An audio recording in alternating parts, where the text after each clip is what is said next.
My coworkers asked who I'm dating, and I said nobody because I'm embarrassed it's you. She admitted casually over dinner. I paid the bill and never spoke to her again. Those same coworkers saw her beg me to come back. Hey viewers, before we move on to the video, please make sure to subscribe to the channel and hit the like button if you want to see more stories like this. Thanks. For 5 months, my life had had a secret soundtrack. It was the hum of my computer monitor syncing with the quiet tap of her keyboard across the partition. It was the shared, almost imperceptible eye roll during Ted's interminable Monday morning status updates. It was the ping of a private chat window that would light up my screen with a message that had nothing to do with quarterly reports. Her coffee? My treat. Me. Only if you promise not to steal my straw again. Her. No promises. Stairwell in 5. Her name was Qley, and for 5 months, she had been my secret. To everyone else at Nexatech, we were just Liam and Qley, competent co-workers in the analytics department. We attended the same meetings, collaborated on the same spreadsheets, and exchanged the same polite, professional pleasantries as everyone else. But beneath the surface of that corporate placidity was a current of something electric and entirely ours. I lived for the brush of her hand when she passed me a printed report, for the way she'd smile at something I said in a team meeting, a smile that held a universe of private meaning just for me. I'd never been good at office politics or the forced socializing of happy hours. But with Qley, the office became a different place. It became a playground for our secret. I loved the clandestine nature of it. It felt precious, like we were protecting something too fragile and real for the fluorescent lights and water cooler gossip. I thought she felt the same way. That Friday night, the soundtrack was the gentle clatter of cutlery and the low murmur of other diners at the Olive Grove, our spot. It was a cozy, unpretentious Italian place with checkered tablecloths and candles stuck in Chianti bottles. We came here every Friday. It was our ritual, the official start of the weekend where we could finally stop pretending. She was glowing in the candlelight, laughing about a client ridiculous demand, and I felt a surge of something so profound it almost hurt. This was it. This was the feeling you spent your life hoping to find. You're in a good mood tonight, I said, smiling across the table at her. Always am on Fridays, she replied, her eyes sparkling. Oh, you'll love this. Something funny happened today. I leaned in, eager for the story. I loved her stories. So, I was at the coffee machine with Sarah and Mark, she began, taking a sip of her Pinot Grigio. And Sarah was like, Qley, you've been literally glowing on Fridays for months. What's your secret? Are you seeing someone? My heart did a little flip. This was it. The outside world was starting to notice the happiness we'd created. I felt a flicker of pride. Yes, I thought. She's seeing me. Oh yeah. I prompted, my smile widening. The jig is up, huh? What did you tell them? She let out a light, airy laugh, the one I used to think was music. She met my eyes, her expression one of casual, unthinking amusement. I said nobody. Obviously, the words didn't compute at first. They hung in the air between us, nonsensical. My smile must have faltered, because hers just stayed put, pleasantly confused by my reaction. You said nobody? I heard myself ask. The noise of the restaurant seemed to fade, replaced by a dull ringing in my ears. Well, yeah, she said with a slight shrug, as if explaining something simple to a child. She took another sip of wine. I mean, come on. It's you. It's you. The 2 words that had once felt like a confession of love now landed with the weight of a tombstone. She must have seen the blood drain from my face, because she let out another little laugh, a nervous one this time. Liam, don't look so shocked. It's just a little embarrassing, you know? Embarrassing? The word came out flat, dead. Well, think about it, she said, leaning forward as if we were co-conspirators again, but this time in my own humiliation. Sarah was practically salivating. She was probably expecting me to say I was dating some hotshot from the marketing department, or a doctor, or, I don't know, someone with a more interesting job than data analyst. She said my job title with a faint, dismissive sneer. Telling them it's you? A guy from our own cubicle farm? They'd have a field day. It's just easier this way. Easier. The soundtrack was gone. The cozy warmth of the restaurant turned cold and sharp. I looked at her, at the woman I'd been sharing my bed, my thoughts, and my secret joy with, and I saw a stranger. The casual cruelty in her expression wasn't malicious, it was worse. It was innate. It was the simple, unvarnished truth of how she saw me. I wasn't a prize. I was an embarrassment. Our beautiful secret wasn't a treasure she was protecting. It was a shame she was hiding. The foundation of the last 5 months crumbled into dust in the space of a single, casual sentence. The world didn't tilt. It simply snapped into a new, horrifyingly clear focus. The ringing in my ears intensified, swallowing the restaurant's ambience whole. I could see Qley's mouth moving, forming words, justifications, maybe, or further explanations, but I couldn't hear them. It was as if a blast door had slammed down in my mind, shutting out the noise, the hurt, and most importantly, shutting out her. I watched her, a strange sense of clinical detachment settling over me. I saw the moment her casual amusement began to curdle into confusion, then into a flicker of alarm. She was waiting for me to get it, to laugh it off, to agree that yes, of course, our relationship was something to be hidden away like a shameful receipt. I didn't. Instead, I moved. My actions felt pre-programmed, smooth and efficient.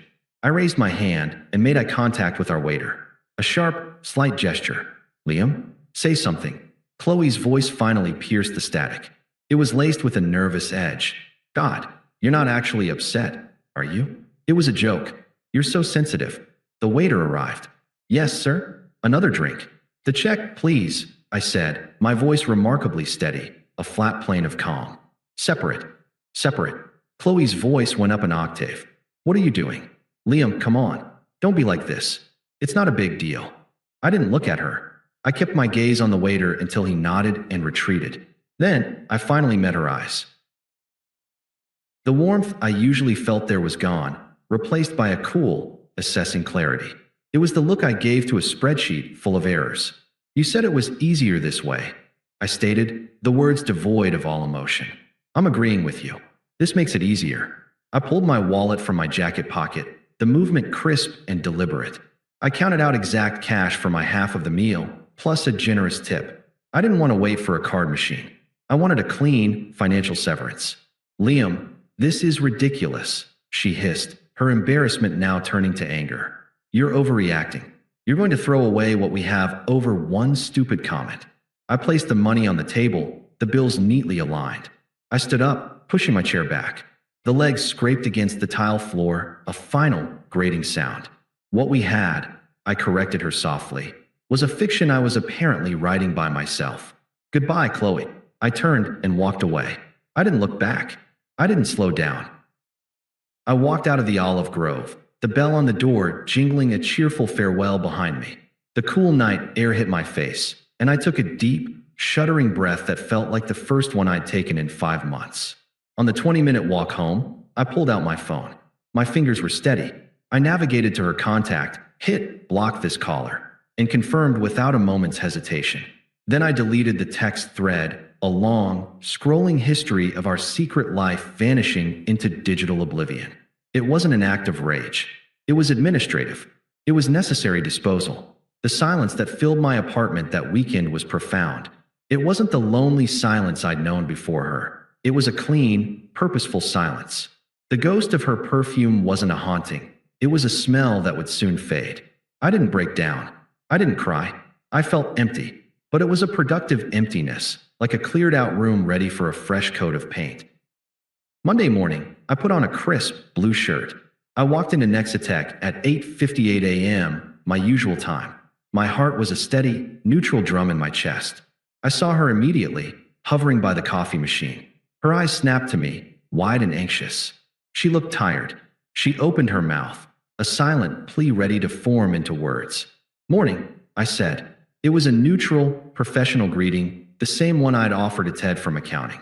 I didn't break my stride. I walked past her, toward my desk, my focus already on the day's tasks. A few hours later, an email popped up in my personal work inbox. From Qley Reynolds. Subject: "Can we talk?" I clicked reply. Subject: "Can we talk? All relevant project communication should be routed through the official team channel for transparency. Thanks, Liam." I hit send and immediately created a rule that would automatically redirect any future emails from her address to a specific project folder I rarely checked. I wasn't being petty. I was establishing a boundary with the efficiency I applied to any other workflow problem. This became the new pattern. I was a ghost of professionalism. If she spoke to me in a meeting, I would answer concisely, my eyes on the presentation, never on her. If our paths crossed in the kitchen, I would offer a tight, meaningless smile and continue on my way. My calm indifference was an impenetrable fortress, and she began to crumble against its walls. I saw it happening in slow motion. The confident woman who had casually eviscerated me over dinner was gone, replaced by a jumpy, distracted shell. She started making uncharacteristic mistakes in her reports. During a client call, she lost her train of thought twice, her face flushing a deep, mortified red. Sarah and Mark, the very co-workers from her story, started noticing.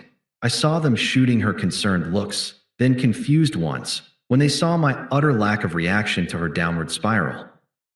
The office gossip, once a thing I feared, was now a neutral observer. The narrative was no longer, "Are Liam and Qley a thing?" It had shifted to, "What the hell is wrong with Qley? And why does Liam act like she doesn't exist?"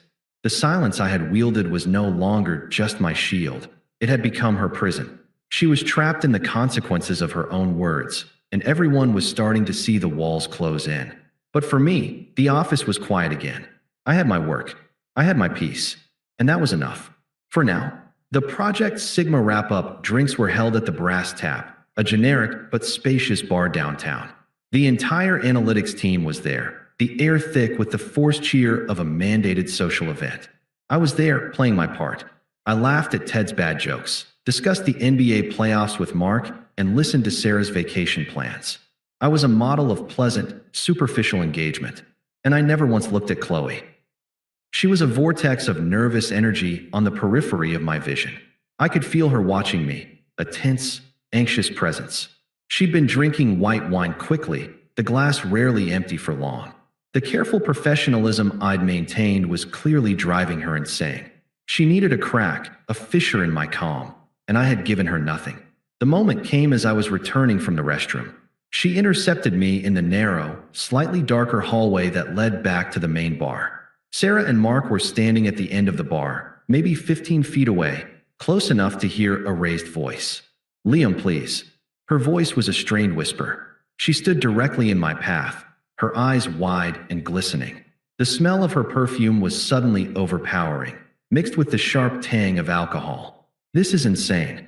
You can't just ignore me forever. I'm sorry, okay? I didn't mean it." I stopped, but I didn't lean in. I kept my posture open, facing the main room, my expression neutral.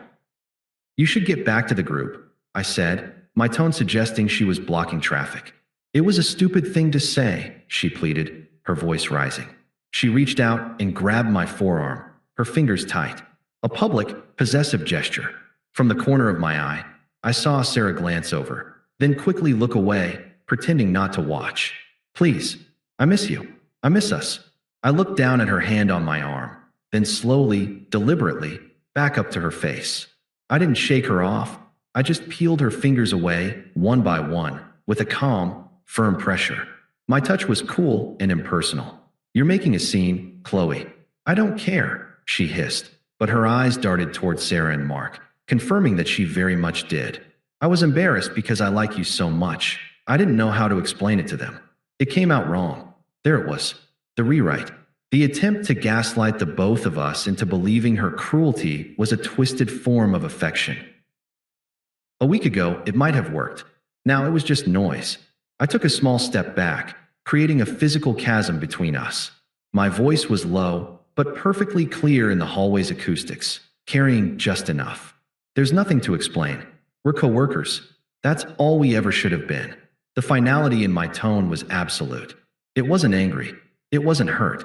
It was a simple, declarative statement of fact. I saw the words land on her like physical blows.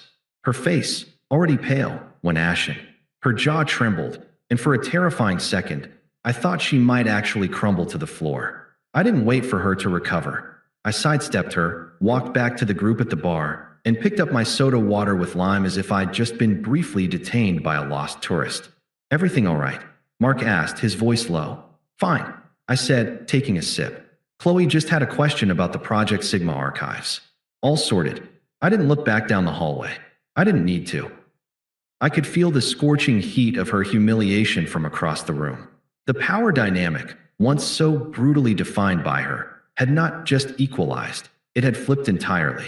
She was now the object of office pity and gossip, and I was the unflappable professional who had to be rescued from her desperate clutches. The very people she'd been embarrassed to tell were now witnesses to her utter defeat. The bar incident should have been the end of it. For me, it was. But for her, it was just the start of a new, more desperate phase. A few days later, my phone buzzed on my nightstand. A text from a number I hadn't deleted from my contacts yet, a practical oversight that now delivered her final, unraveled state directly to me. Chloe, I can't sleep. I can't eat. I see the way everyone looks at me now. You've turned them all against me. Was it your plan all along to humiliate me like that? I read it, felt nothing, and went back to reading my book. An hour later, another buzz. Chloe, I said I was sorry. What more do you want from me? Do you want me to beg? Is that it? Fine. I'm begging. Please, Liam. I can't do this. Then, the following morning, a final, long ramble that cycled through self-pity, negotiation, and finally, the true colors I'd seen at the restaurant. Chloe, you know what? Fine. You're a heartless robot. You never really loved me, or you would forgive me. You just enjoyed having a secret, and now you've found a new way to feel superior. I hope you're happy with your sterile, empty life. You'll die alone in that apartment, and no one will care. Do not reply. I stared at the last message, at the childish, nuclear fury of it. There was no pain, only a profound sense of closure. This was who she was. The casual cruelty over dinner wasn't a mistake. It was the core of her. The desperation at the bar was the mask slipping. This was the foundation. I didn't reply immediately. I went to the gym. I cooked myself breakfast. I waited until I was sitting at my desk, the sun streaming into my clean, quiet apartment, a fresh cup of coffee at my elbow. I felt good. I felt light. Then, and only then, I picked up my phone. My response wasn't for her, not really. It was for me.